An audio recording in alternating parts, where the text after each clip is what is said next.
Engkaulah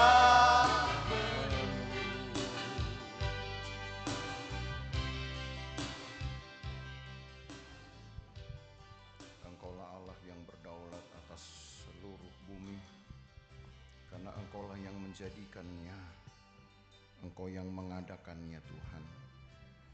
Di dalam tangan-Mu lah kekuatan dan kekuasaan.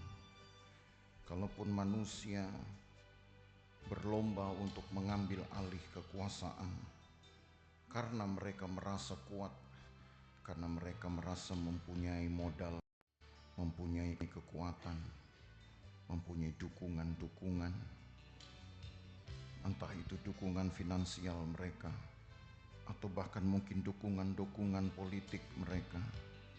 Tapi pada akhirnya kekuasaan satu-satunya ada pada Tuhan saja, yang memberikan kepada kami hidup, bukan hanya hidup hari ini, tapi memberikan kepada kami hidup yang kekal, yang akan Engkau beri, Engkau wariskan kepada kami semua orang-orang beriman yang tetap bertahan sampai pada akhirnya. Tuhan, tolong kami supaya dalam perjalanan iman, walau kami mengalami masa-masa sulit, walau kami harus mempertahankan keyakinan kami ini, bahkan dengan sekuat tenaga, dengan berat, dengan pergumulan yang tidak pendek, tapi kami percaya bahwa Tuhan kami satu-satunya akan berdiri pada akhirnya, yang paling akhir, yang tidak terkalahkan, untuk memberikan kehidupan yang sesungguhnya. Tuhan, peliharalah iman kami, iman jemaat Tuhan, supaya kami tetap kuat. Walau banyak orang yang mungkin ingin menjatuhkan kami atau ingin menghancurkan kami karena tidak senang dengan iman kami, tapi karena kami punya Tuhan yang hidup. Dan kalaupun kulit tubuh kami sudah sangat rusak, kata Ayub, aku tetap akan memandang Allah, karena Allah bisa membaharui, Allah bisa menambahkan, Allah bisa menyempurnakan. Berkati ya Tuhan ibadah kami, berkati pujian yang sudah kami naikkan. Sekarang berkati dan lengkapi kami dengan firman-Mu. Kami ingin membuka hati kami, dan sepenuhnya Tuhan yang bekerja di dalam hidup kami, dalam hati kami, dengan kekuatan firman ini, untuk menambahkan pengetahuan, untuk dapat memurnikan iman kami, untuk lebih menyalehkan hidup kami, supaya kami berjalan sesuai dengan kehendak Tuhan sampai akhir. Terima kasih banyak Tuhan Yesus. Kami akan menikmati firman-Mu dalam nama Tuhan Yesus Kristus. Haleluya. Amin. Amin. Haleluya. Nah, Bapak Ibu Saudara, pada hari ini kita akan melihat dari hal yang terakhir ya, tentang Allah kita. Allah di dalam Alkitab, seperti apa Allah di dalam Alkitab itu? Allah di dalam Alkitab, pertama yang kita bahas, dia tidak jauh dari kita, ya. Dan karena tidak jauh, maka dia menuntut kepada pengikutnya, kepada orang yang percaya, kepada para pemuja-pemujanya, gitu. Sebab setiap orang ini kan punya pujaannya masing-masing, ya. Saudara punya pujaan hati masing-masing, ya. Selalu ada. Entah suami memuja istrinya, entah istri memuja suaminya, atau orang tua kemudian memuja mertuanya, ya, orang tuanya lagi, anak memuja orang tua, atau mungkin memuja gurunya. Masing-masing punya pujaan hati. Tetapi siapakah sebenarnya pujaan yang paling layak untuk ditaruh sebagai harta terbesar dalam hidup ini? Tentu hanyalah Dia yang telah menghadirkan hidup kepada kita sampai hari ini, dan yang bahkan juga akan menambahinya atau melengkapinya dengan kehidupan yang lain, dengan kehidupan kekal. Hidup yang kita punya ini sebenarnya belumlah seberapa, saudara, dengan pemberian yang besar nanti, yang kita sebut, yang kita kenal di dalam Alkitab dengan kata hidup yang kekal itu, ya. Karena pemberiannya sementara, sebab hidup itu sendiri juga sementara. Kesementaraannya masing-masing punya kekuatan beda-beda. Ada yang bisa mencapai 80 tahun, ada yang bisa mencapai 90 tahun, ada yang bahkan bisa lebih dari 100 tahun.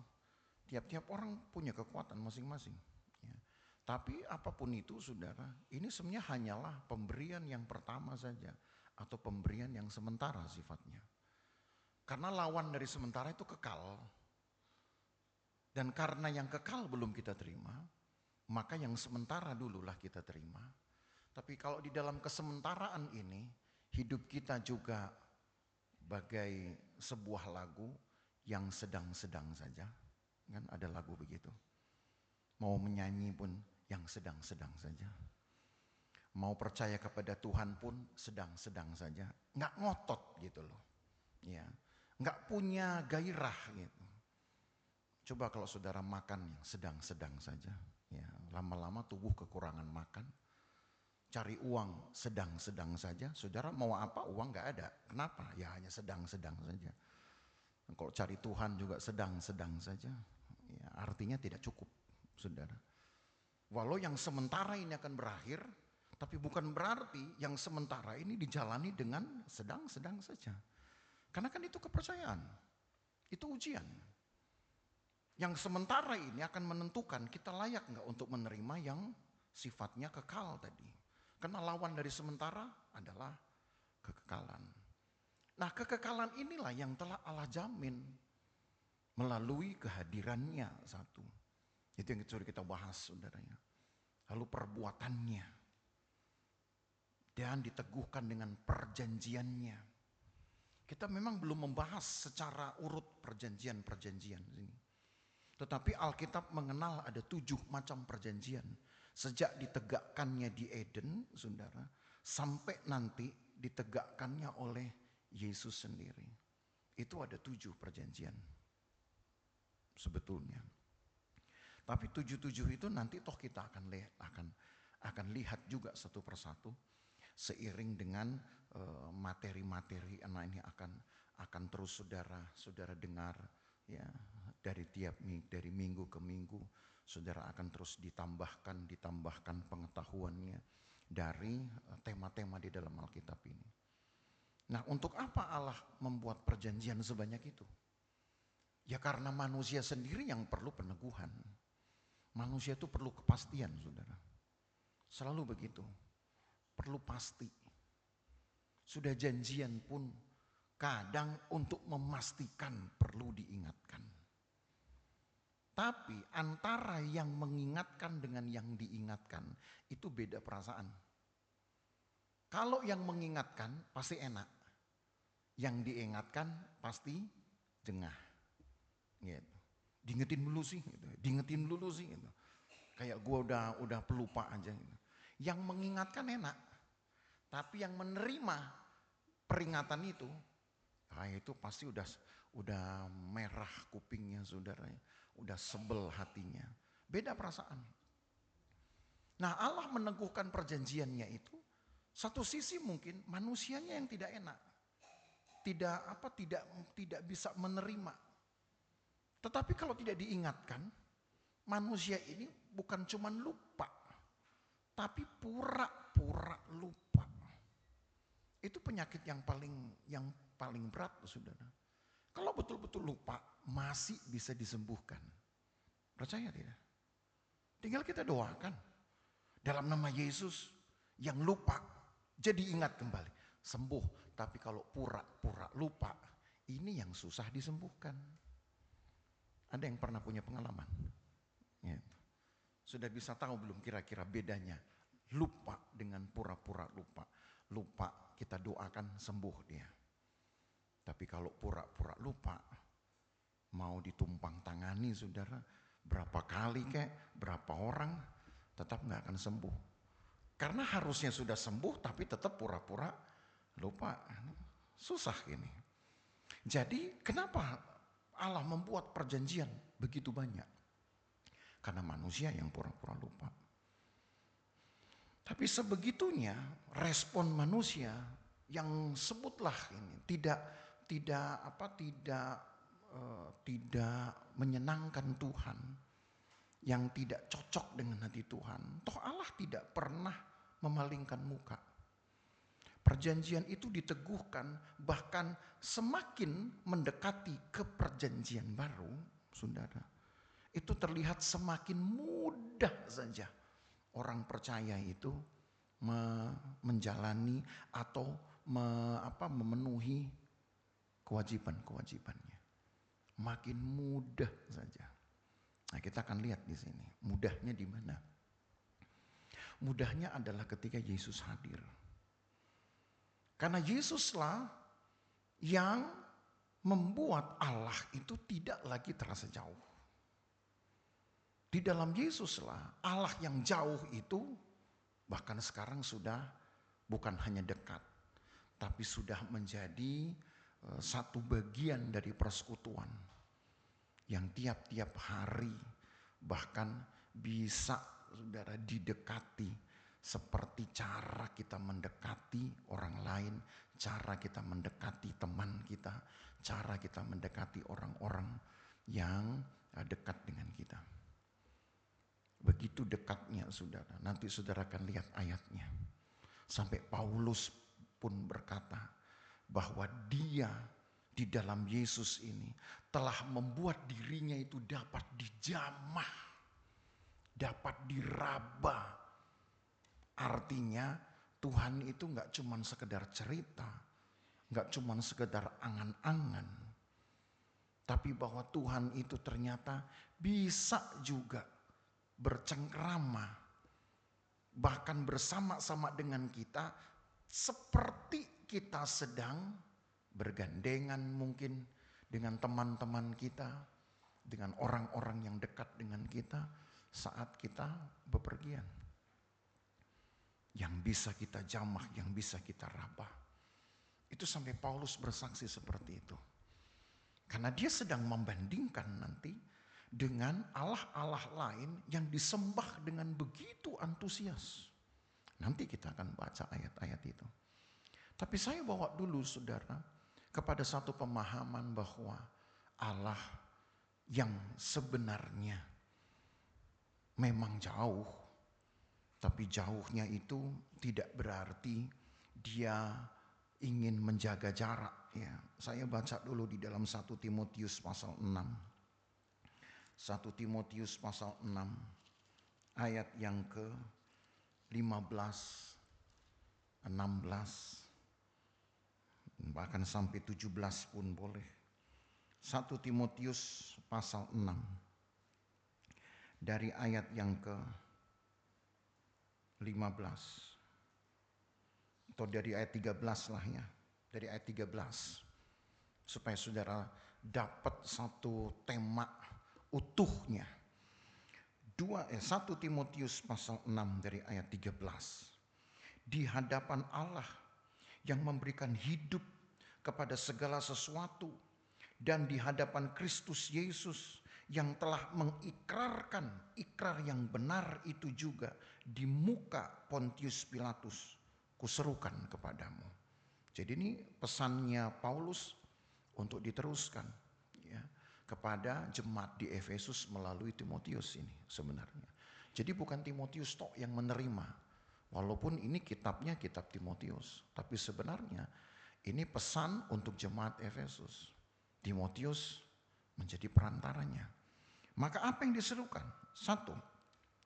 Turutilah perintah ini dengan tidak bercacat dan dengan tidak bercelah hingga pada saat Tuhan kita Yesus Kristus menyatakan dirinya, yaitu saat yang akan ditentukan oleh penguasa yang satu-satunya dan yang penuh bahagia, raja di atas segala raja dan tuan di atas segala tuan.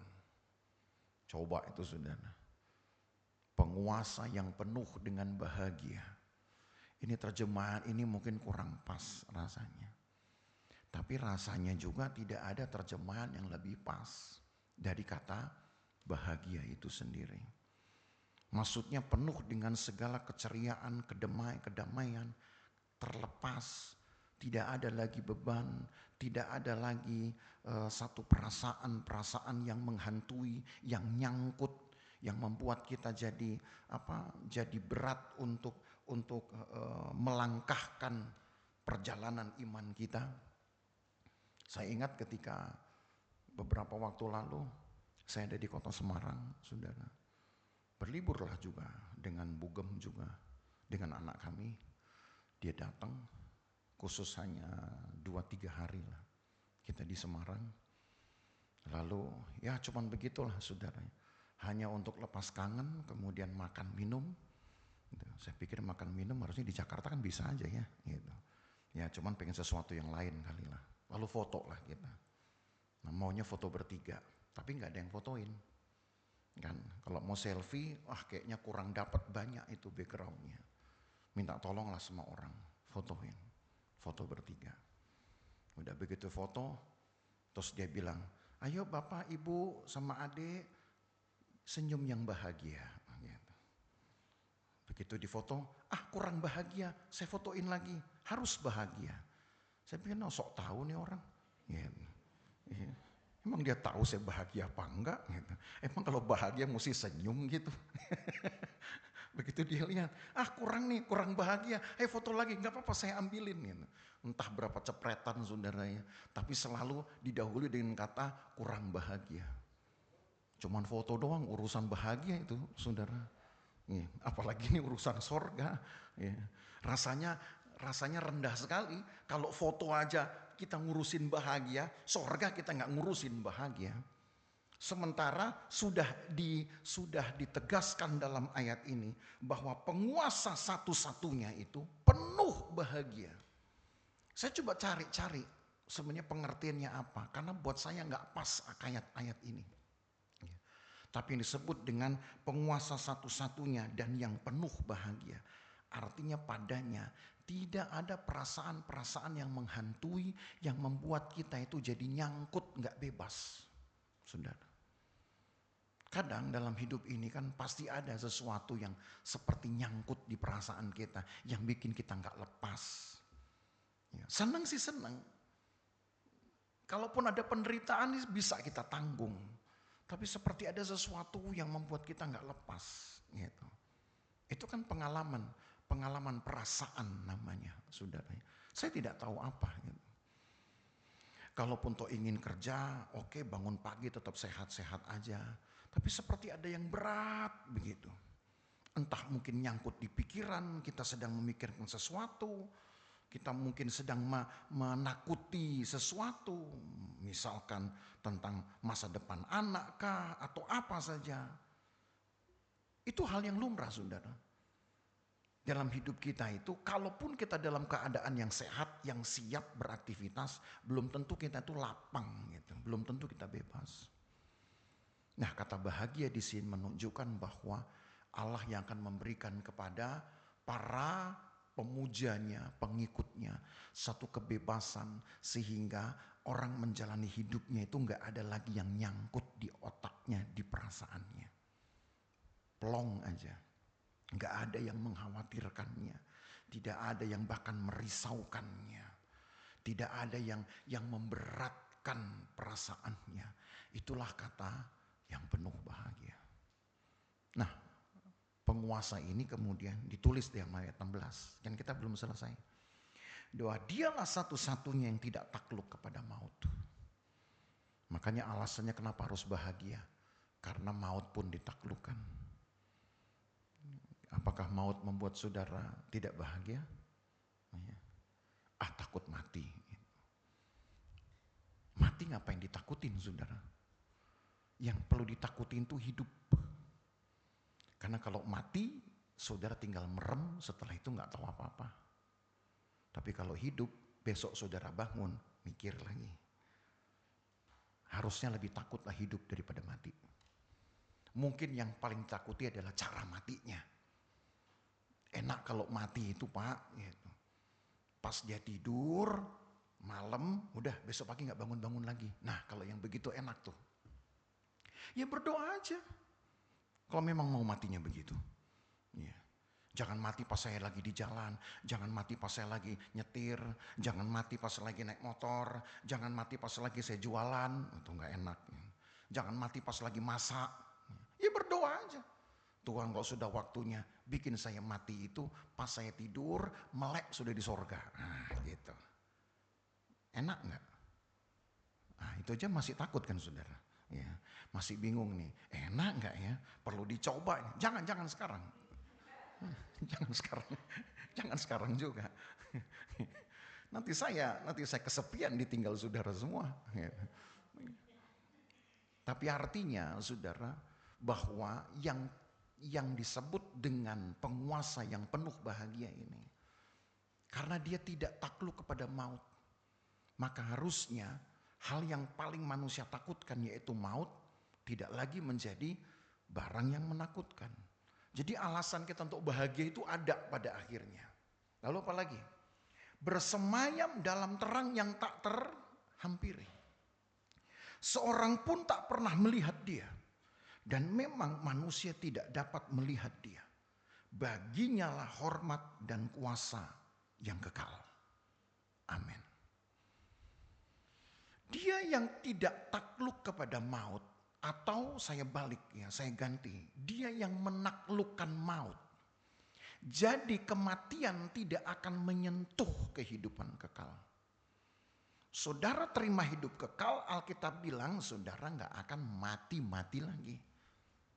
Itu sudah selamanya dia hidup. Karena apa? Maut sudah ditaklukkan. Hidup yang sementara ini, yang tadi saya katakan pemberian sementara, berkat Tuhan sementara, itu masih takluk kepada kematian, kepada maut. Takluk kepada umur, saudara. Manusia takluk dengan usianya. Pasti satu saat akan mati juga. Nggak usah ditakuti. Kalau masih takut berarti saudara belum punya pegangan yang pasti. Hari ini saya berikan pegangannya itu, yaitu Yesus saja. Hidup yang perlu saudara takuti. Karena di dalam hidup, kesempatan untuk berubah pikiran, kesempatan berubah perasaan ada.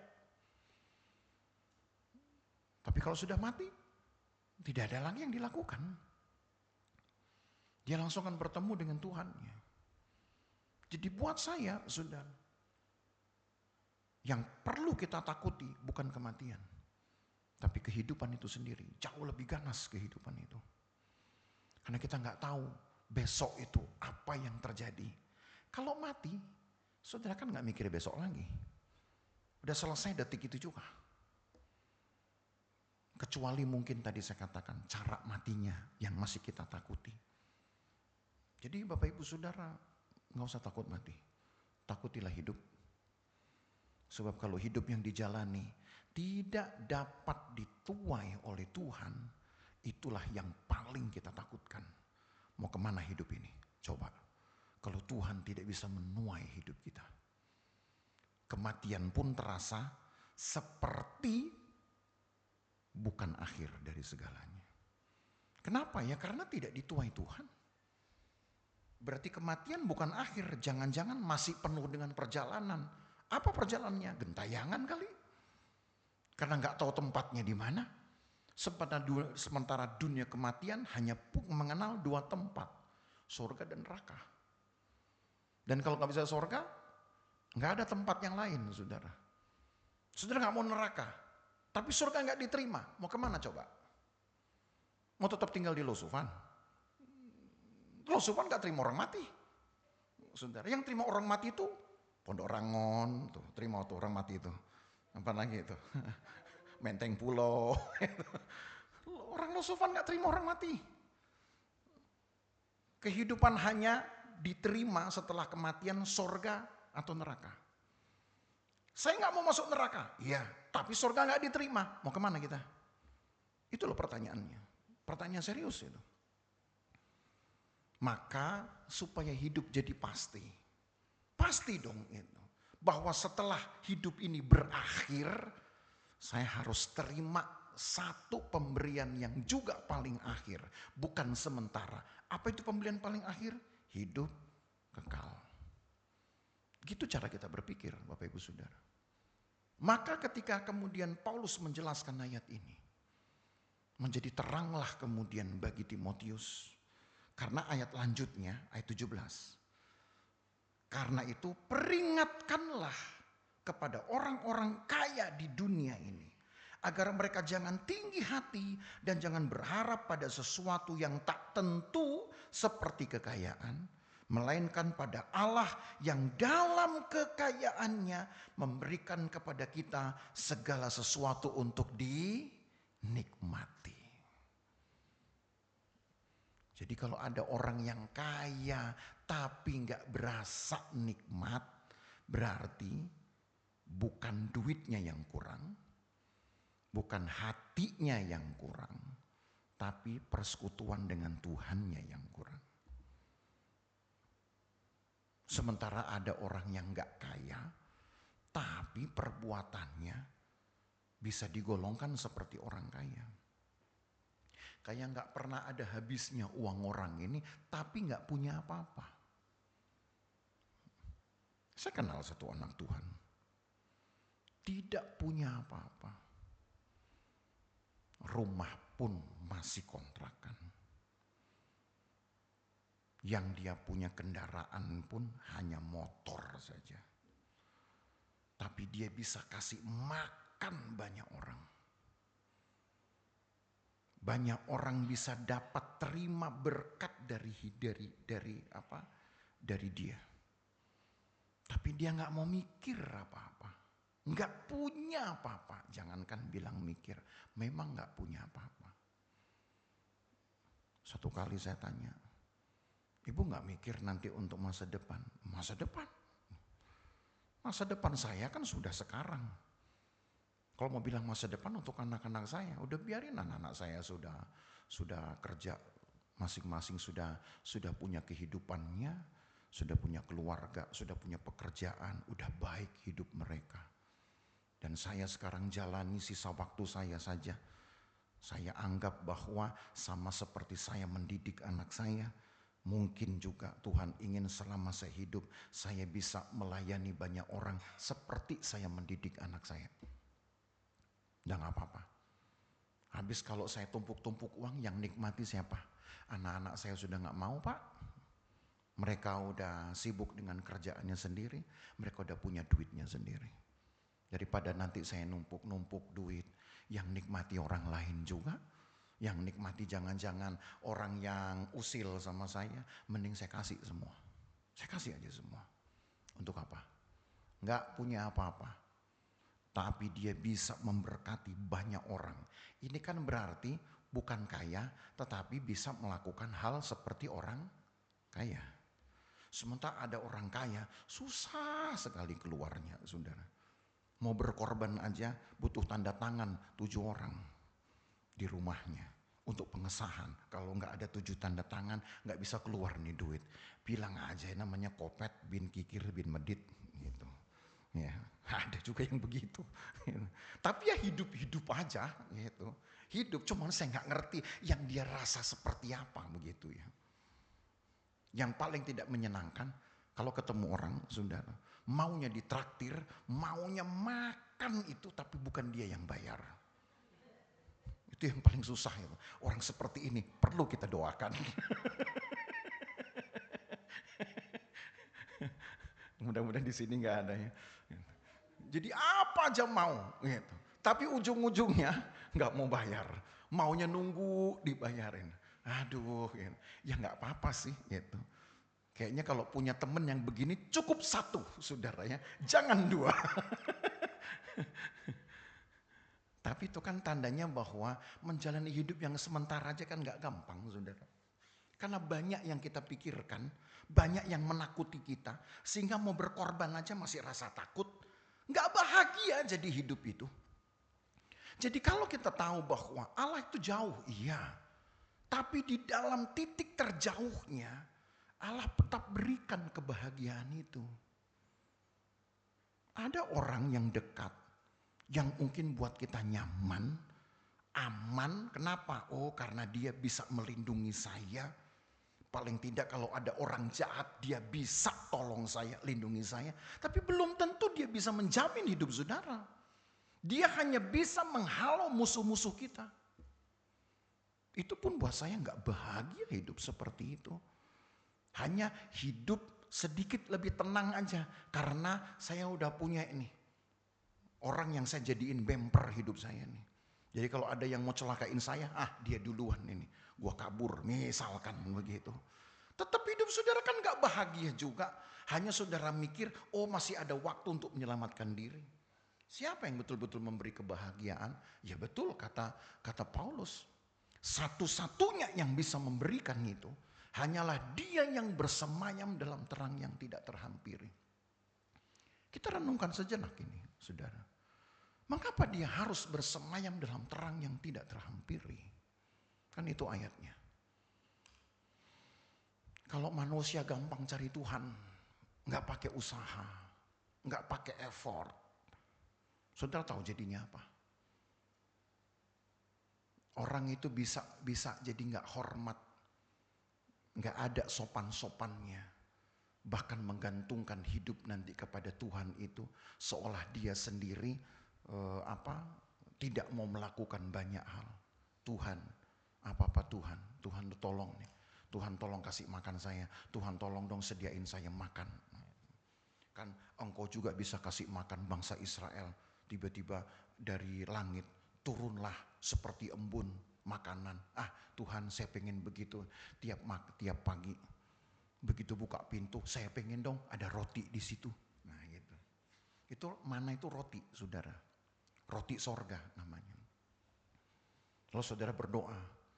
Seandainya Tuhan itu memang betul-betul dekat sama saudara. Yang ada kita ini nanti jadi malas. Enggak lagi ada effort iman. Enggak ada. Maunya apa? Buka pintu ada roti. Nanti buka pintu lagi siang hari ada daging. Gitu. Kayak orang Israel kan.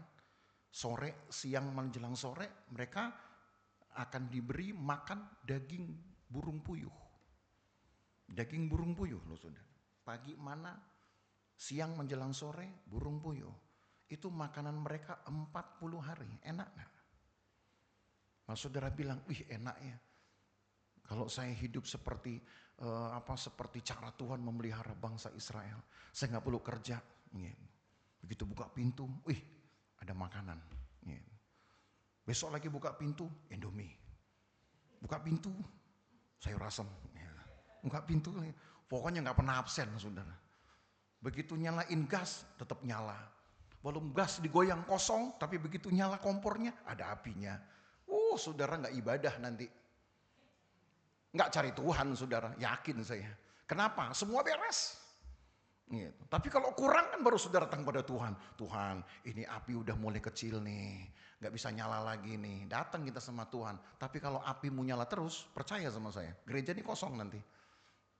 Pasti begitu. Kan manusia cari enak. Makanya biarkan dia ada di dalam terang yang tak terhampiri. Jauhnya itu supaya manusia punya effort, punya usaha untuk dekat di Tuhan. Memang gak akan mungkin nemu. Saya pastikan ini saudara, saya tegaskan. Gak akan bisa kita ketemu dengan Tuhan. Kecuali Tuhan yang akan datang mendekat dengan kita. Tapi jarak yang jauh ini harus dipelihara. Harus dibiarkan. Supaya manusia juga tidak salah dalam menjalani hidup ini. Ada usaha, ada effortnya saudara. Jadi itu Tuhan kondisikan seperti itu. Nah karena kita sudah tahu ini. Allah itu jauh dari kita. Dan gak mungkin kita menghampiri. Maka harus ada satu cara sekarang. Dari pihak Tuhanlah yang akan datang untuk mendekatkan dirinya kepada kita. Itu sebabnya Paulus peringatkan kepada Timotius untuk diteruskan kepada jemaat Efesus ini. Kasih tahu mereka. Jangan ada yang tinggi hati lalu berharap sesuatu dari kekayaannya. Seolah kekayaannya bisa membuat dia hidup panjang. Saudara sudah tahu kan lagi viral. Walau sebenarnya itu sudah dari tahun 2000. Dari tahun 2016 tahu saya peristiwa itu. Seorang miliuner. Udah mati orangnya. Dia punya pulau sendiri. Dia beli pulau itu. Tapi di pulau itu dia bukan hanya menimbun kekayaannya, tapi juga menimbun kejahatannya. Dan sekarang sedang dibuka siapa orang yang pernah dekat dengan dia. Pasti juga akan merasakan buah dari kejahatannya. Wah, lagi ramai. Makanya ada satu negara kan yang sekarang lagi dikit-dikit di demo. Sampai presidennya mau ikut di demo. Coba itu saudara. Orang kaya, makin gak keruan hidupnya. Karena dia rasa bahwa segala sesuatu dapat dihadirkan, dapat dia adakan itu dengan kekayaannya. Makanya dari dulu sebelum ada istilah miliuner, triliuner, Paulus sudah wanti-wanti ini kepada Timotius. Karena orang-orang Efesus ini rata-rata saudara adalah orang-orang yang berduit. Sebab Efesus itu kota pelabuhan. Orang-orang tertentu yang memang pedagang-pedagang, itulah yang menguasai kota Efesus, yang menguasai pelabuhan-pelabuhannya. Kalau di Jakarta kan dari Tanjung Priok tuh. Orang berduit semua itu. Tapi orang yang punya backing yang tinggi sekali. Yang gak bisa disentuh. Sehingga mereka merasa bahwa apa-apa merekalah yang bisa melakukannya. Orang gak bisa ngapa-ngapain mereka. Mereka bisa ngapa-ngapain orang. Jadi sombong. Apakah itu bahagia? Kalau seandainya nanti pulang dari gereja ini, saudara mendapat pilihan. Itu, mau mana? Mau bahagia atau mau kaya? Saudara mau pilih yang mana? Pilih dua-duanya. Gitu ya. Kalau bisa kaya dan bahagia. Percayalah saudara, susah. Susah itu. Karena orang kaya akan memburu semua yang dia inginkan atas nama bahagia, tapi ujung-ujungnya kejahatan. Jadi Bapak Ibu Saudara, lagi sekali saya tegaskan, untuk apa Allah pertahankan jarak jauh dari kita? Supaya ada usaha dari setiap iman kita itu. Usaha untuk dekat dengan Tuhan. Usaha untuk menjadi layak menerima pemberian-pemberian akhir dari Tuhan. Ingat yang sekarang kita terima ini baru pemberian yang sementara. Dan karena sementara dia berakhir. Umur berakhir. Duit kita pun akan berakhir. Apalagi? Semua akan berakhir saudara. Karena semua pemberian yang sementara. Tapi pemberian kekal Allah cuma beri hidup. Sebab kalau mau dikatakan kekayaan, nah kalimat B-nya itu coba saudara lihat.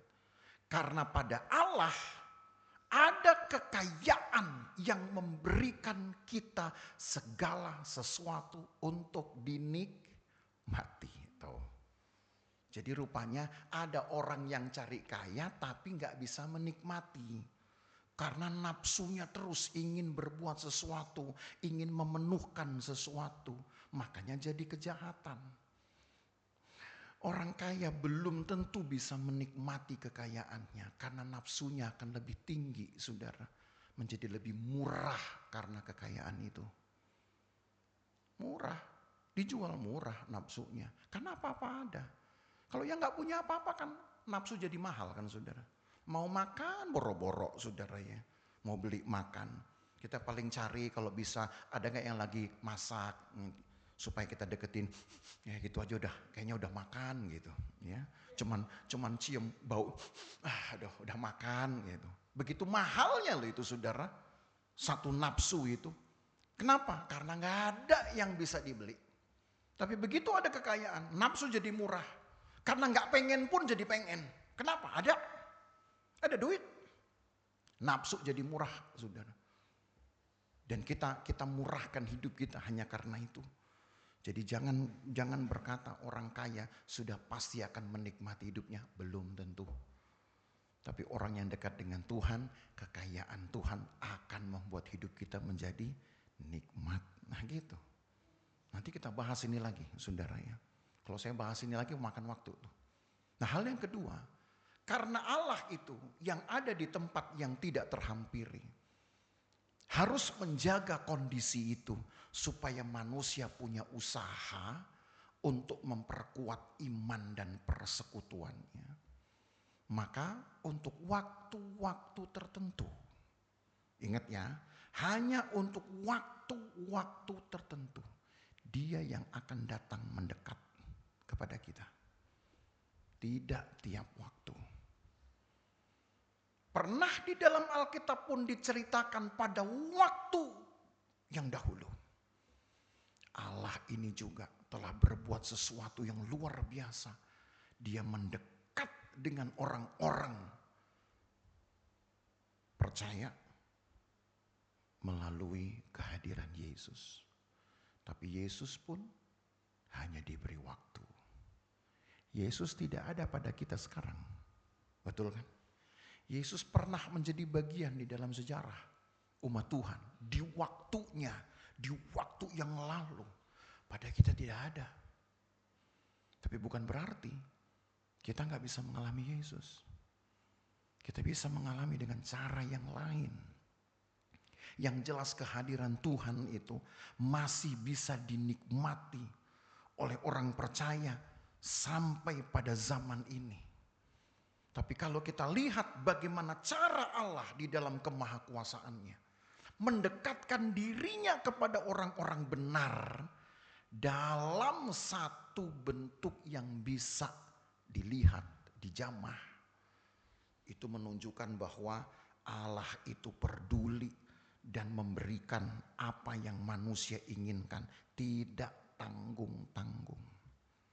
Saya ajak saudara sekarang baca di dalam Kitab Kisah Para Rasul pasal 17. Ketika Paulus berada di satu kota yang sangat megah, diramaikan dengan arsitektur dari patung-patung dewa. Nama kota itu Athena. Kisah Rasul pasal 17. Kisah Rasul pasal 17. Mulai ayat yang ke-22. Saya baca ya mulai dari ayat 22. Kisah Rasul pasal 17 dari ayat 22. Paulus pergi berdiri di atas Areopagus dan berkata, "Hai orang-orang Athena, aku lihat bahwa dalam segala hal kamu sangat beribadah kepada dewa-dewa." Tuh. Ada orang yang memang betul-betul pemuja banget gitu. Ini kita sebut sebagai orang yang fanatik istilahnya. Sangat beribadah kepada dewa-dewa. Sebab ketika aku berjalan-jalan di kotamu dan melihat-lihat barang-barang pujaanmu, aku menjumpai juga sebuah mezbah dengan tulisan kepada Allah yang tidak dikenal. Apa yang kamu sembah tanpa mengenalnya, itulah yang kuberitakan kepada kamu. Lucu ya. Sangat menyembah dewa-dewa, tetapi tertulis di dalam patung-patung dewa pujaan mereka kalimat kepada Allah yang tidak dikenal, tapi fanatik. Coba itu. Sekarang ini saudara, ada sebuah gerakan yang lebih menakutkan dari kata beragama, yaitu gerakan fanatisme namanya. Terlalu fanatik, percayanya itu percaya yang konyol saya katakan. Entah karena memang teman-temannya sudah mempengaruhi dia. Keluarga, anggota rumah memang sudah sudah mengkondisikan dia harus menjadi pemuja, nggak bisa milih. Fanatik. Jadi begitu dia menyembah, memuja, dia nggak tahu apa yang dia buat, kecuali memang hanya perilakunya aja. Fanatik ini ada baik apa enggak ya? Rasanya perlu juga fanatisme ini di dalam gereja. Karena kadang kalau kita menyanyi juga kurang semangat, Gitu. Kalau kemudian kita berdalih, Tuhan tahu hati saya. Yang penting kan hati saya sedang berglori. Nah, gitu. Sedang berglori. Nyanyi ada glori dalam jiwaku. Gitu. Kenapa sedang berglori? Tapi siapa yang tahu hati kita, saudara? Ada satu jemaat juga, satu anak Tuhan di satu gereja, saudara. Di Jakarta ini saya lihat. Kalau kebaktian itu, semangatnya minta ampun. Dialah gerakan yang paling menonjol sudah dia. Dia duduk, dia punya kursi udah catat nama saudaranya. Sama kayak saudara itu, ya. Kursi saudara udah catat nama gitu. Jadi susah pindah gitu ya. Memang di mana-mana di gereja begitu ya. Kursi itu udah bawa nama gitu. Ya. Kalau pindah ya paling satu baris, ya nggak apa-apa, memang begitu, saudara. Sehingga memang kadang-kadang kita hafal, itulah juga bagusnya. Oh yang duduk di sini nggak datang nih, gitu. Langsung tahu nih, gitu. Jadi kalau difoto dari jauh, misalkan di titik itu kok kosong, wah ini pasti yang nggak datang si ibu ini, gitu. Tahu itu. Tapi memang semua gereja modelnya begitu. Nah, di satu titik itu, saudara, seorang ibu mungkin sudah sekitar 60-an juga. Menyanyi itu ekspresif betul. Semua dia goyang, yang lain cuma tepuk tangan, dia goyang. Lebih ramai dari WL-nya. Kira-kira begitu. Serius ini saudara. Tiap minggu saya kenal beliau ini sudah bertahun-tahun. Selalu begitu. Sekali waktu saya penasaran. Saya tanya, karena sudah kenal dekat, saudara. Ini kita udah kenal udah bertahun-tahun itu. Jadi ini fenomena ini bukan hanya 1-2 kali hari Minggu. Tiap minggu dan itu sudah mungkin sudah berapa ya? Kalau dihitung sekarang sampai sekarang pun masih ada ibu ini masih hidup. Gitu. Mungkin sudah lebih dari 12 tahun saya mengenalnya. Tapi waktu itu saya tanya, saya bilang Bu gitu. Karena memang dari awal panggilnya, ya ada yang saya panggil tante, ada yang saya panggil ibu. Kalau nyanyi, apa yang dirasakan? Ya karena aku merasa Yesus di hatiku, kayak gitu. Dia menerangkannya pun begitu. Sudah kayak guru anak TK gitu. Yesus pun di hatiku, gitu ya. Jadi aku harus memberikan yang terbaik padanya. Gitu. Nyeritain aja begitu, saudara. Saya pikir, oke lah, nggak apa-apa, begitu. Tapi kemudian 1-2 orang cerita sama saya. Ibu ini trauma karena dia pernah kehilangan anaknya. Justru ketika dia baru pulang dari gereja, dia kehilangan anaknya, kecelakaan. Jadi seperti sakit hati tapi dia nggak mau nyalahin Tuhan. Gitu. Akhirnya dia terlalu ekspresif seperti itu. Saya mikir nih, Tuhan yang begini salah apa enggak sih? Gitu. Salah enggak? Gitu. Jangan-jangan dia ekspresif itu marah mungkin dia. Cuman dia enggak berani nyalain Tuhan. Gitu. Itu perasaan kan saudaranya, itu pengalaman pribadi. Cuman kadang saya mikir nih, salah enggak sih begini? Sementara kalau mau dibilang di dalam Alkitab, seandainya ada orang yang harus fanatik, mungkin fanatik cuman dia yang punya. Yang lain nyanyi biasa aja itu. Tapi apakah yang biasa itu kurang bahagia? Kan enggak juga. Ya. Makanya suka WL kadang-kadang. Mari kita menyanyi dengan lebih semangat lagi. Saya belum melihat ada wajah-wajah yang bahagia. Nah, sok tahu lagi. Ini ya. Nih, kadang jadi WL ini susahnya begitu nih. Mau nyemangatin, tapi ntar dianggap sok tahu gitu. Tapi kalau enggak disemangatin, rasanya nyanyinya kok kurang greget. Gitu. Tapi sekarang saudara pikirkan ini.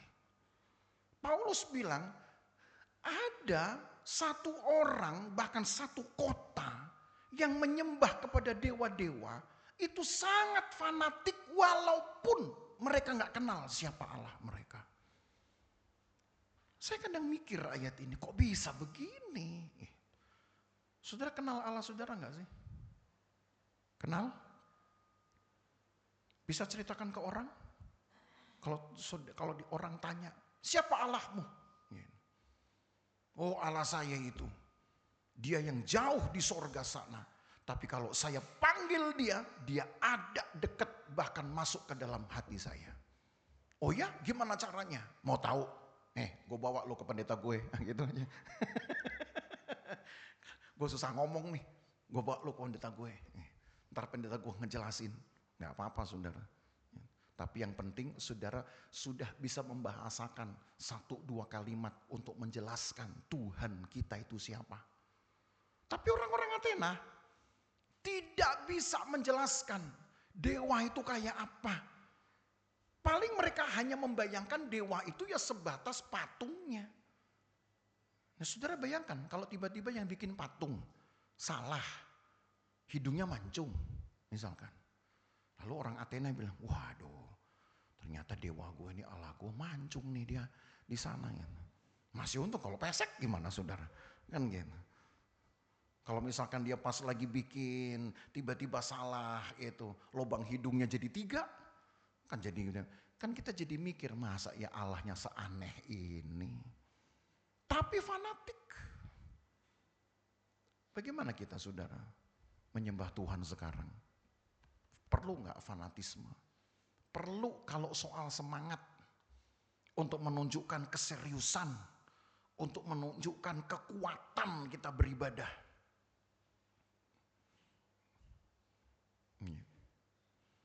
Bukom saya suruh kesini, mau kesini saya larang.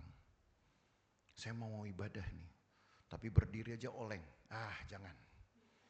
Sebab nanti kalau you nyanyi, saya bilang gitu, olengmu kemudian jadi masalah, kita semua bisa rame satu gereja. Bobo aja saya bilang. baru mau jalan udah oleng begini, mau kebaktian. Ya nggak apa-apa, imanmu bagus, tapi kalau ngerepotin saya itu jadi nggak bagus, saya bilang. Bobo aja.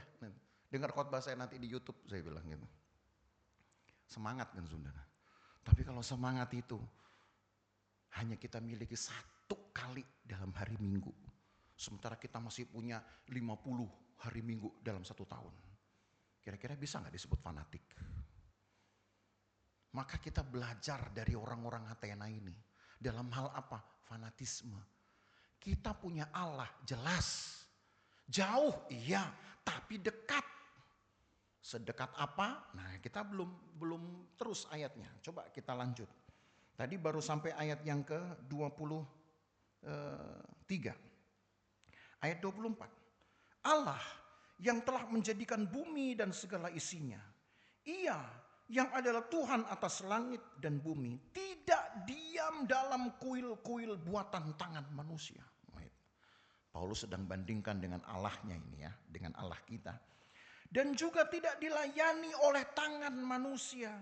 Seolah-olah ia kekurangan apa-apa. Karena dialah yang memberikan hidup dan nafas dan segala sesuatu kepada semua orang. Jadi Bapak Ibu Saudara pelayan Tuhan. Kalau engkau sedang melayani, jangan anggap engkau sedang menambahkan sesuatu pada Tuhan kita. Allah gak kekurangan apa-apa sehingga ia harus dilayani. Jadi pelayanan itu untuk apa? Untuk kita sendiri. Melatih kita bagaimana hormat dengan Tuhan. Melatih kita untuk kemudian layak. Kan saudara gak mungkin berdiri di sini, tapi kemudian saudara sedang mengotori pikiranmu, mengotori perasaanmu. Kan gak mungkin. Kalau sampai terjadi, maka pasti ada yang menuduh langsung. Kau gak layak ini. Nyanyi hatimu kayak begini, gak layak ini. Saudara akan dikejar itu.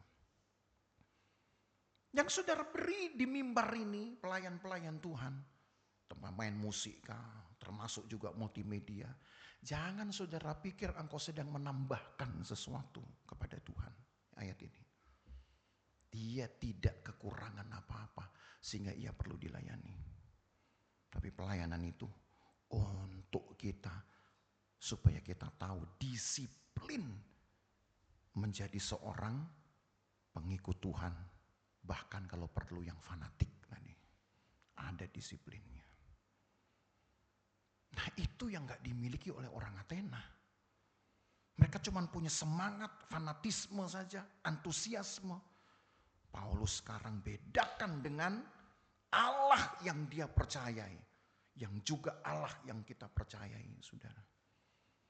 Pelayanan-pelayanan kita itu menunjukkan bahwa ini loh Tuhan, usaha saya untuk dekat sama Tuhan. Engkau memang jauh dan engkau sewaktu-waktu bisa mendekatkan diri, tapi saya juga ingin membayar harganya dengan cara mendekati Tuhan. Nanti urusan Tuhan yang datangi saya, tapi saya dekati Tuhan dulu. Bagaimana caranya? Beribadah dengan layak. Begitu. Supaya jangan merasa nanti, saya yang paling hebat nih. Saya yang paling peka nih.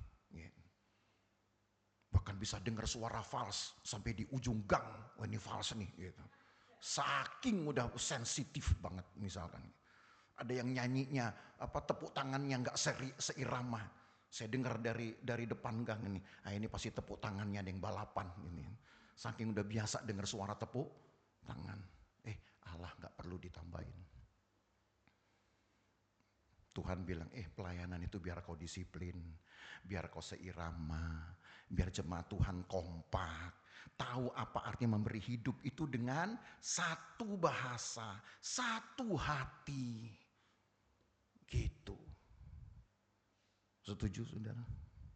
Jangan ngomel ya. Kalau misalnya, ini Pak Gem khotbahnya kok nyelekit banget. Yang memang harus begitu. Kalau nggak disentil saudara kan kita nggak melek. Gitu. Kayak kemarin waktu mau tadi pagi saya antar buka jahitan si Bugem ini. Baru dipegang, aduh saya bilang. Saya bilang kalau nggak dipegang nggak bisa diganti, saya bilang. Jadi mau mana? Mau sakit tapi diganti. Resikonya ya adu-adunya tahan aja, saya bilang. Nggak apa-apa. Jadi adu-adu sudah 1 menit, tapi kan diganti. Kalau mau dipegang adu-adunya dibelain, ya udah dipelototin aja tuh perban sudah. Saya bilang nggak usah diganti-ganti. Begitu ya.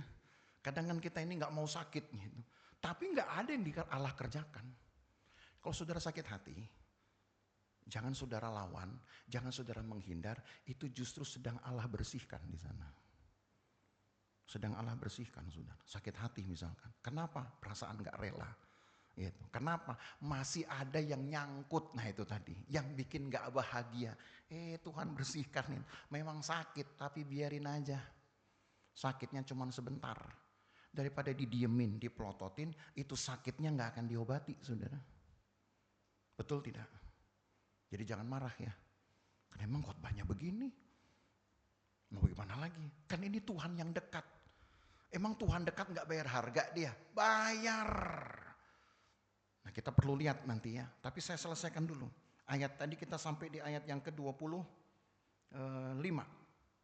Dari satu orang saja ia telah menjadikan semua bangsa, kan 26.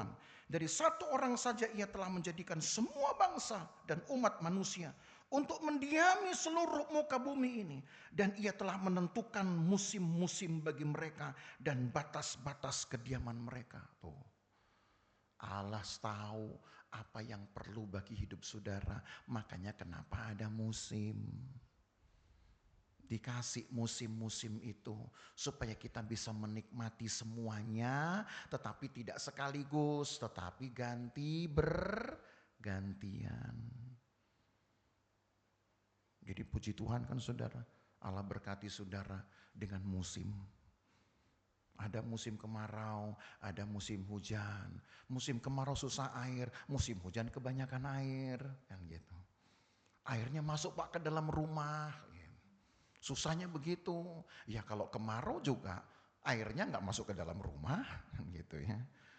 Kadang-kadang kita lupa aja kita mengucap syukur.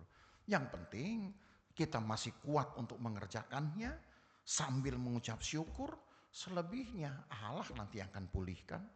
Kalau perlu Allah nanti yang akan menambahi, menghibur kita dengan berkat-Nya, kan begitu.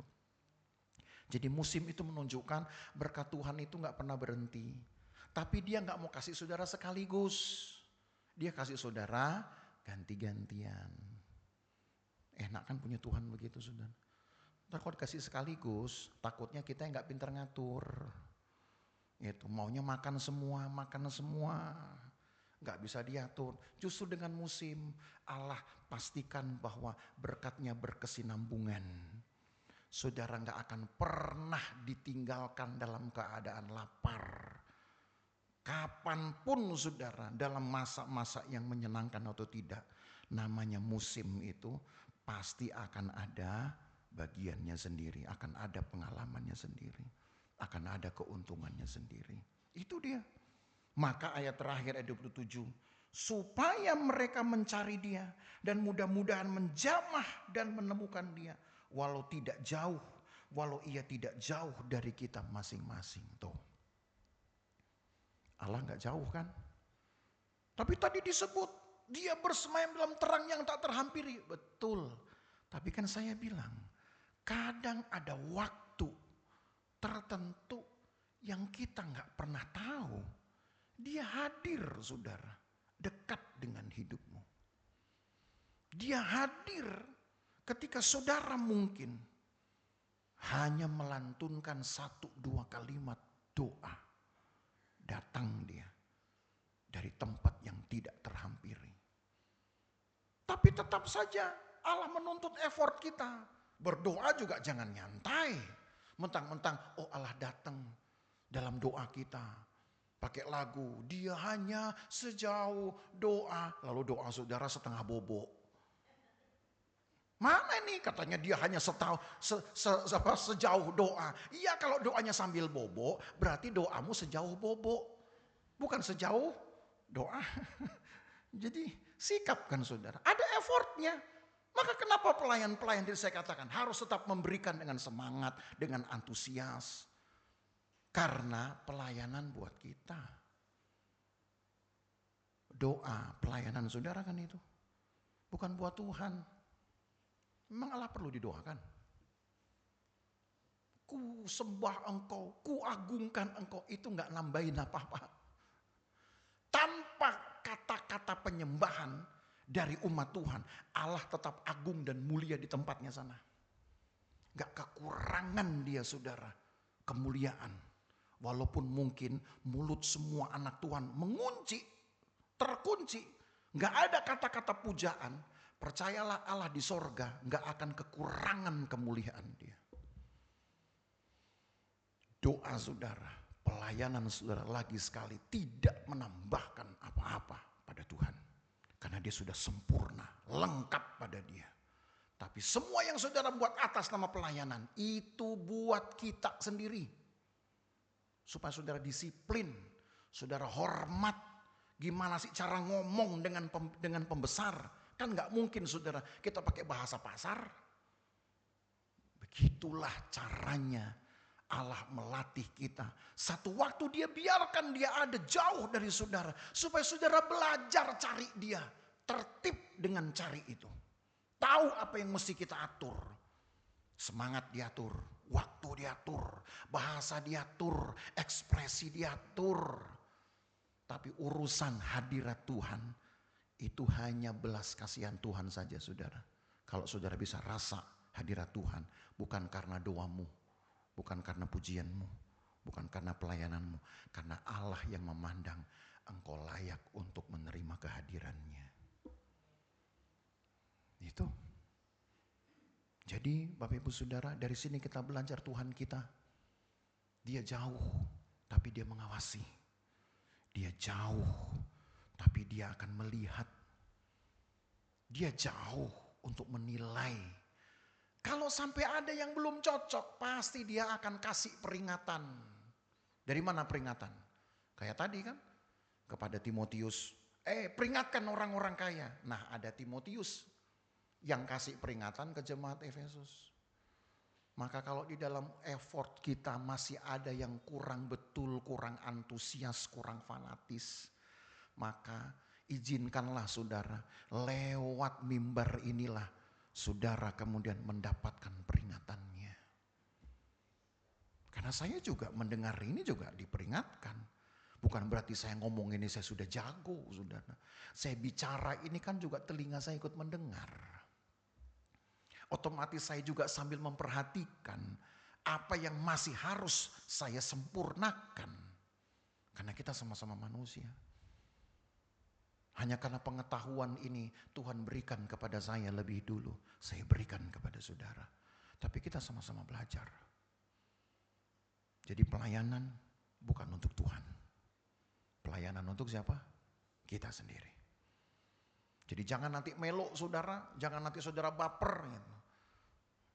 Kok doanya dia cuma sedikit, Tuhan udah kasih. Doa saya udah sampai lutut lecet belum dikasih. Berarti bukan masalah doa. Jangan-jangan hidup kita yang kurang bahagia. Itu tadi. Mau foto aja bahagia saudara, apalagi mau ketemu Tuhan. Ya, bahagiakan hidup saudara. Kan Alkitab bilang di kitab Matius, kalau engkau mau berdoa masih ada yang nyangkut di hatimu tentang salah. Ya, tentang apa namanya itu? Satu kesalahan dari saudaramu. Alkitab bilang apa? Maka tunda dululah persembahanmu, lalu pergi berdamai dulu dengan saudaramu. Baru kemudian kau balik lagi untuk berikan persembahanmu. Itu hukumnya kan sama ini dengan yang saya jelaskan. Jadi karena Yesus dekat dengan kita lah, maka itu memastikan saudara semua yang kita buat atas nama iman dan atas nama Tuhan tidak akan sia-sia. Tapi jangan kemudian saudara merasa pelayananmu itu jadi seperti utang buat dari Tuhan. Tuhan utang sama kita. Enggak. Maka yang belum semangat melayani, semangat melayani. Ya. Yang belum punya hati lepas melayani, mulailah belajar. Karena buat kita itu, bukan buat Tuhan. Tuhan bilang gak penting buat saya. Itu penting buat kamu. Saya tetap akan aman di sorga, gak akan kekurangan hadirat, gak akan kekurangan kemuliaan. Dia berikan kepada orang yang layak menerimanya. Jadi antara dia jauh dengan dekat, effort saudara lah yang menentukan. Kapan dia dekat, itu belas kasihan. Kapan saudara mengalami kemudian keberkatan, kapan saudara mengalami kemenangan, itu buat saya adalah belas kasihan. Termasuk saudara ditolong, saudara mendapat jalan keluar, saudara disembuhkan, itu pun belas kasihan. Bukan karena pelayanan kita. Supaya jangan nanti saudara pikir bahwa makin banyak pelayanan, saya prioritas. Enggak ada cerita seperti itu. Karena Allah kita, Allah yang tahu memberikan hak dan kewajibannya secara adil, secara merata. Jadi itulah untungnya saudara kita mengenal Yesus. Dia sudah pernah menjadi bagian di dalam sejarah. Tapi mungkin saudara berkata, ya sekarang bagaimana Yesusnya tidak ada. Betul, tapi karena Alkitab berkata bahwa dia hadir seperti halnya dia hadir di sorga. Dia juga ada pada hati yang remuk. Dia juga berdiam di dalam hati dari orang yang selalu merindukannya. Maka Yesus itu kan hanya lembaga saja dari kehadiran Allah. Yesus hanya lembaga daging saja yang pernah mengambil waktu, ruang dan waktu dalam sejarah. Mungkin Yesus tidak akan ada lagi sekarang. Kalaupun toh dia datang nanti kembali, Alkitab berkata dia hanya akan datang untuk menghakimi. Dia tidak datang lagi sebagai juru selamat. Cukup sekali dia datang sebagai juru selamat. Nanti dia datang kembali untuk menghakimi. Artinya siapa yang layak dapat hidup kekal, dia berikan. Tapi yang tidak layak, ya dia akan berikan kematian yang kekal. Maka berarti kalau kita ingin memastikan bahwa iman kita punya pengalaman dengan Tuhan, maka saudara harus pastikan setiap beribadah, saudara rasakan hadirat Tuhan. Itu saja. Rasakan itu kedamaian, saudara. Saudara akan tahu bedanya nanti.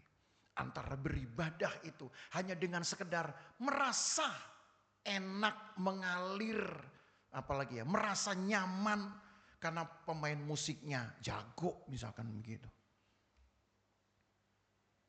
Lalu saudara bilang, iya enak ibadahnya. Enak di kuping belum tentu sama dengan enak itu di rohani kita. Enggak sama. Jadi saudara yang harus bisa bedakan ya. Ketika hadirat Tuhan datang, mungkin tanda-tandanya Ada yang perlu ekspresi dengan air mata. Itu hanya sekedar ekspresi saja. Tapi ada yang tidak. Tapi dia bisa rasakan betul itu kedamaian. Itulah pengganti dari Yesus. Kehadiran Yesus. Karena Yesus gak akan datang lagi saudara untuk menyelamatkan. Dia akan datang sekali lagi. Tapi untuk menghakimi. Maka sebelum penghakiman datang. Saudara ngototlah. Saudara kumpulkanlah kekuatanmu. Hanya engkau sendiri yang bisa menilai apakah pemberian-pemberian saya layak enggak untuk menyenangkan Tuhan. Nanti saudara pun akan merasa bahwa kalau sudah memberikan kepada Tuhan menurut yang kita rasa, lalu saudara belum terima, engkau yang bisa menimbang. Jangan-jangan pemberianku kepada Tuhan belum layak. Maka aku juga belum menerima apa-apa dari Tuhan. Itu saudara yang akan punya timbangannya sendiri. Haleluya. Harus dewasa saudara. Ya. Jadi artinya berkat Tuhan itu dari kita untuk kita juga. Kita semangat, kita antusias, kita fanatik. Tapi jangan fanatik yang kebablasan, jangan fanatik yang radikal, saudara. Fanatik untuk semangat saja. Itu akan menentukan nanti besarnya berkat yang Tuhan layakkan buat saudara. Biarkan dia jauh. Gak usah repot-repot. Toh nanti dengan effort kita melayani, dengan effort kita doa. Tiba-tiba dia datang sendiri nanti dengan caranya. Mungkin dia gak datang dengan wujud lagi seperti Yesus. Enggak. Dia akan datang memberikan saudara mujizat. Dia datang memberikan saudara kelepasan.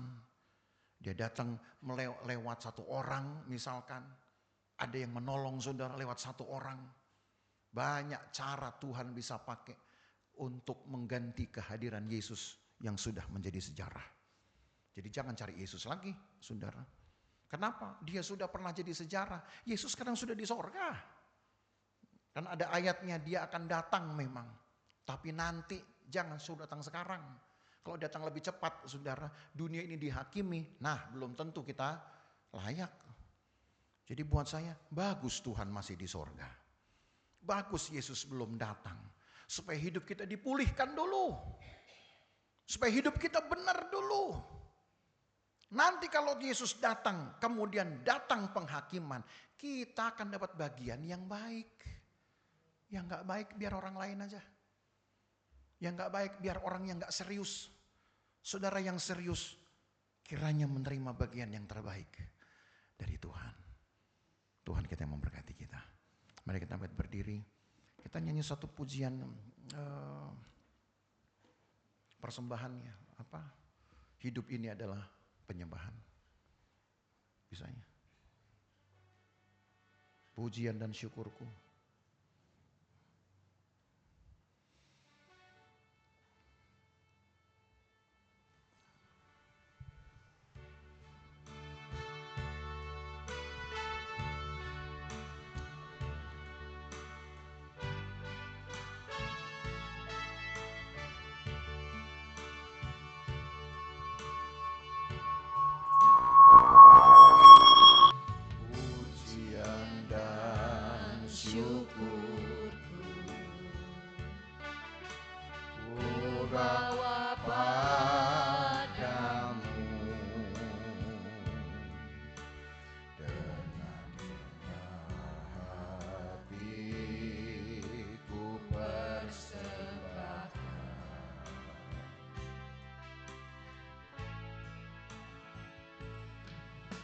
Sadar bila ku ada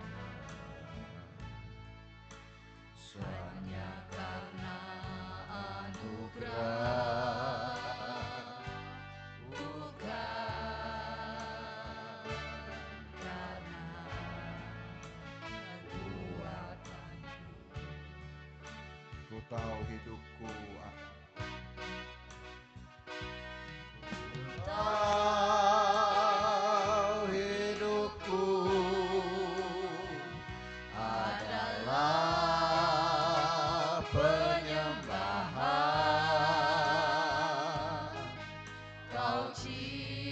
ciptakanku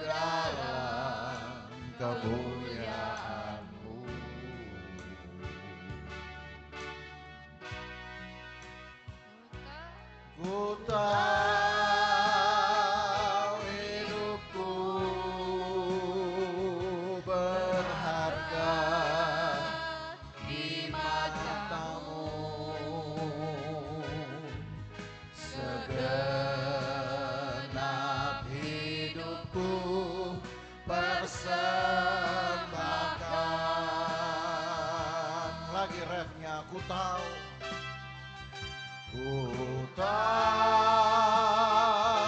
hidupku adalah penyembahan. Kau ciptakanku dalam kemuliaan-Mu.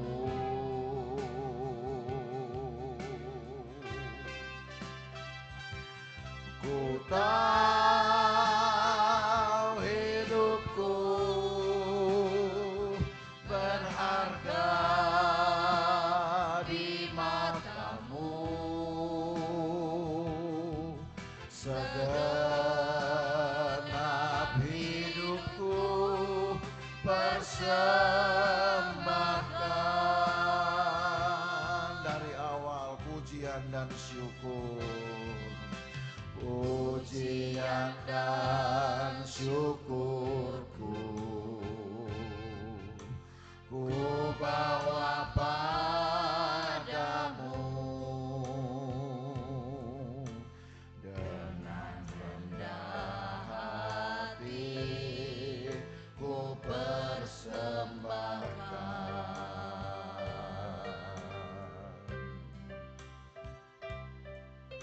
Sadar bila ku ada hanya karena anugerah, bukan karena kekuatanku. Ku tahu hidupku adalah penyembahan. Ku tahu hidupku adalah penyembahan. Kau ciptakanku dalam kemuliaan-Mu.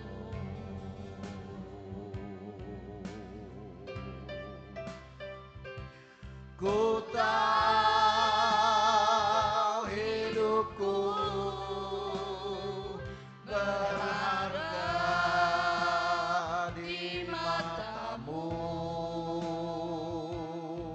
segenap hidupku persembahkan.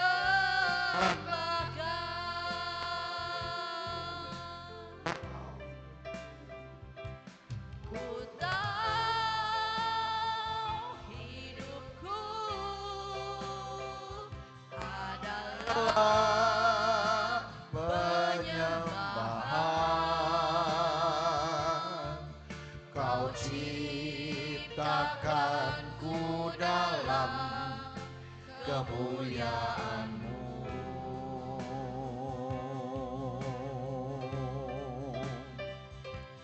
Ku tahu hidupku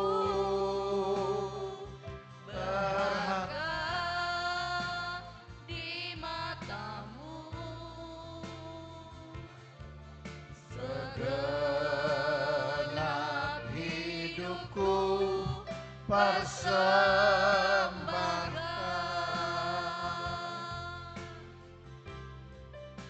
Bapak Ibu Saudara, kita sudah dengar firman Tuhan.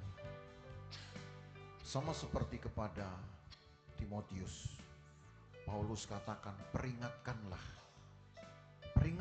kepada jemaat di Efesus. Timotius adalah gembala dari kota Efesus. Untuk waktu yang lebih panjang dari masa Paulus mengajar jemaat di sana. Paulus hanya 3 tahun berada di Efesus. Tapi Timotius belasan tahun dia ada di kota itu. Dan tugasnya hanya mengingatkan demi firman Tuhan bahwa hidup manusia harus dibawa sedemikian rupa menjadi satu persembahan kepada Tuhan. Bahkan Paulus Timotius berkata, harus menjadi sebuah pekerjaan yang indah. Itu dicatat di dalam pasal yang lain, di dalam ayat yang lain. Lagi sekali saudara, pelayanan itu bukan untuk Tuhan. Pelayanan itu buat kita. Doa-doa saudara bukan untuk Tuhan, tapi untuk kita. Apa yang saudara doakan itu melatih keyakinanmu. Bukan untuk memaksakan Tuhan harus menjawab doa-doa saudara, tapi melatih keyakinan saudara. Nanti kalau Allah berikan, itu karena Allah memandang engkau layak menerimanya. Jadi ucapkanlah bahasa yang sama.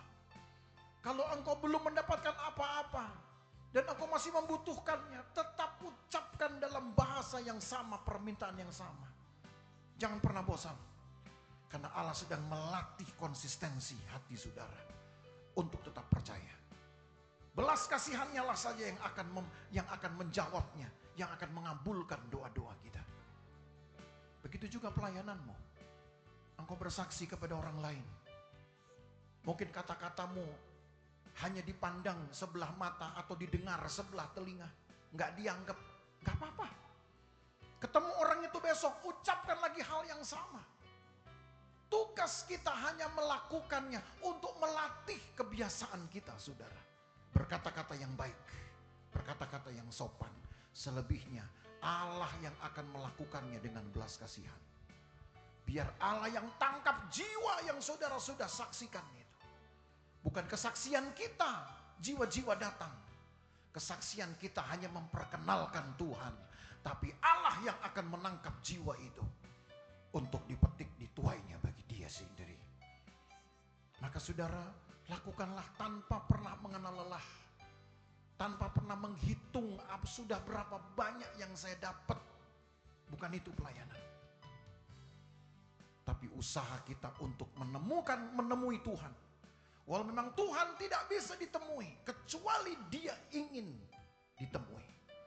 Tapi dia sedang melatih kita untuk belajar mencarinya. Nanti atas kehendaknya, atas belas kasihannya, dia akan turun untuk menemui kita. Dia turun untuk melengkapi saudara. Dia turun untuk memberkati saudara. Dia turun untuk memberikan kedamaian kepada saudara dan kepada seisi rumahmu. Belajar untuk percaya. Belajar untuk percaya. Ulangi tiap hari, ulangi tiap minggu, ulangi dari waktu ke waktu.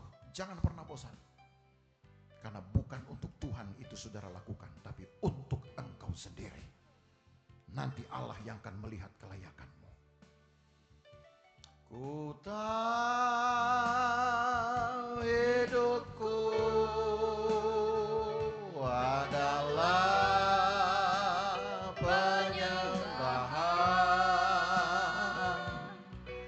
Kau ciptakanku dalam kemuliaan-Mu.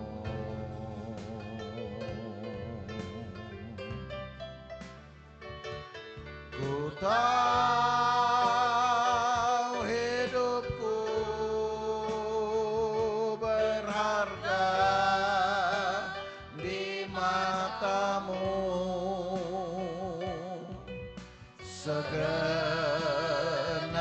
hidupku persembahkan.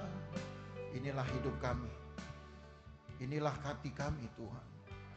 Inilah kami seutuhnya, tubuh, jiwa, dan roh kami. Kami berhadapan dengan Engkau lewat firman-Mu. Kami berhadapan dengan Engkau lewat ibadah ini. Tuhan, tilik hati kami. Tilik dan koreksi. Kalau ada yang salah di dalam pelayanan kami, pengiringan kami, maka kiranya peringatan Tuhan lewat khotbah hari ini akan memberi kami gairah baru, semangat baru untuk melakukan bagi Tuhan pelayanan-pelayanan kami. Bukan hanya pelayanan-pelayanan di gereja, tetapi pelayanan-pelayanan pribadi kami. Ketika kami berdoa, kami bersaksi, kami menginjil. Atau ketika kami ada di gereja, kami melayani, mengambil bagian di dalam ibadah-ibadah. Kiranya kami lakukan itu untuk melatih diri kami supaya kami hormat berhadapan dengan Tuhan. Sisanya atas kehendak dan belas kasihan-Mu lah Engkau akan menjawab segala permohonan kami, segala perbuatan kami. Berkati jemaat-Mu Tuhan. Latih kami dan ajari kami untuk selalu hidup dengan benar, dengan cara yang benar yang Tuhan sendiri sudah tuntun lewat firman-Mu, supaya kami juga mendapatkan pengalaman-pengalaman yang baik, pengalaman-pengalaman kebenaran Tuhan di dalam hidup kami. Berkati seisi rumah mereka, berkati ya Tuhan keluarga mereka, sampai ke anak cucu mereka. Berkati apa yang mereka buat hari ini, kiranya akan terus bersama hidup mereka, bahkan jangkauan berkat sampai kepada anak cucu mereka, seperti janji firman-Mu. Kami lakukan hari ini yang benar, besok tetap benar, seumur hidup kami benar, maka keturunan kami pun akan hidup di dalam kesenangan bersama dengan Tuhan, di dalam kedamaian dengan Tuhan, di dalam kebahagiaan yang sejati. Terima kasih banyak Tuhan Yesus. Berkati ya Tuhan pekerjaan umat-Mu, berkati pergumulan mereka hari ke hari, apa yang mereka hadapi, apa yang harus mereka kerjakan. Walaupun itu rutinitas dan tampak melelahkan, tapi inilah hidup. Kalau kami berikan hidup kami, bukan hanya untuk kami sendiri, tapi juga untuk Tuhan, maka Tuhan akan menambahinya. Apa yang tidak bisa kami terima dari tenaga kami, yang tidak bisa dibayar dari tenaga kami, dari pengalaman kami, sisanya Allah yang akan mencukupkan. Itu yang disebut dengan berkat. Terima kasih banyak Tuhan Yesus. Berkat-Mu menyertai umat-Mu dari hari ini sampai seterusnya. Tuhan berkati jemaat Tuhan bertumbuh dewasa dan semakin menyenangkan Tuhan. Tiap-tiap ibadah-ibadah yang diselenggarakan pun mereka akan bersemangat untuk menyembah Allah dengan tubuh, jiwa dan rohnya. Sebab kami menyembah Allah yang kami kenal. Berkat-Mu turun atas mereka Tuhan dari hari ini sampai selama-lamanya. Berkat-Mu juga turun atas seluruh isi rumah mereka, keluarga mereka. Kami pulang sebentar Tuhan, jagai kami di jalan. Jauh dekat berkendaraan berjalan kaki, Tuhan beserta. Hindarkan dari bahaya, celaka dan perbuatan jahat orang lain. Kami tiba di rumah dengan selamat dan sukacita. Berkati ya Tuhan segala kontribusi mereka, jemaat Tuhan, pengorbanan-pengorbanan mereka, perhatian-perhatian mereka untuk gereja, untuk pastori. Tuhan berkati persembahan-persembahan yang mereka beri juga, baik berupa persepuluhan, juga Tuhan kembalikan itu sesuai dengan firman-Mu. Tepat seperti yang kami tahu dari firman-Mu dan yang kami yakini, begitulah yang kami akan terima dari Tuhan. Terima kasih banyak Tuhan Yesus.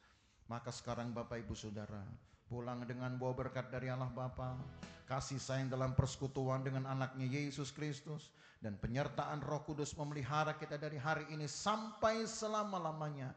Dan berkat ini kita terima di dalam nama Tuhan Yesus Kristus.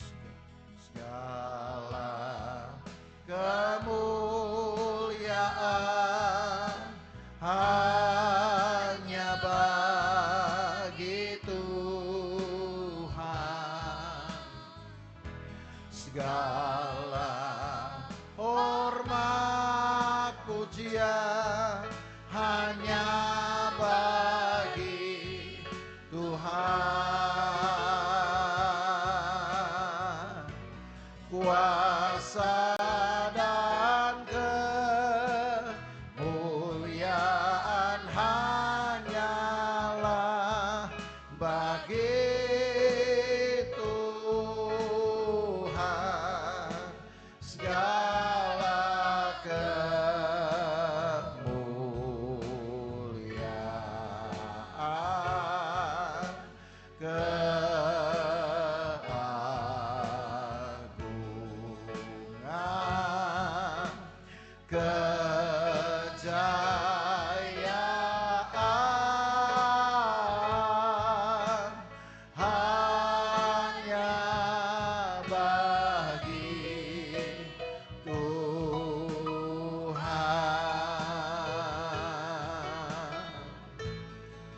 jemaat yang diberkati bersama kita berkata, amin.